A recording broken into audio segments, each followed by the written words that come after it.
Come on, man. What's wrong with you? എന്താ തന്റെ problem? പറ. നല്ലൊരു ജോബ്. നല്ല ജോബ്? നല്ലൊരു ജോബില്ല, അതാ.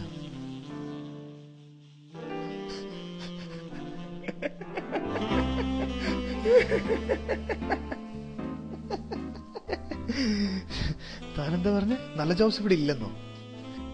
സുഹൃത്തെ, നല്ല ജോബ്സ് ഒരുപാടുണ്ട് ഇവിടെ. ബട്ട് നല്ല ജോബ് നേടുവാനുള്ള ക്വാളിഫിക്കേഷൻ തനിക്കില്ലെന്ന് പറ. അതാ സത്യം. സുഹൃത്തെ, പഠിക്കുമ്പോ നല്ല കോഴ്സ് നല്ല ഇൻസ്റ്റിറ്റ്യൂട്ടിൽ ചേർന്ന് പഠിക്കണം. താനൊരു കാര്യം ചെയ്യും, ഗുരുകുലത്തിൽ ചെന്ന് പഠിക്കും. ജോബ് ഗ്യാരണ്ടി ആണോ? മറ്റ് സ്ഥാപനങ്ങളെ അപേക്ഷിച്ച് ജോലി ലഭിക്കാനുള്ള സാധ്യത വളരെ കൂടുതലാണ്. A giant leap to the future. Gurukulam Computer Education, Logans Road, Talsheri.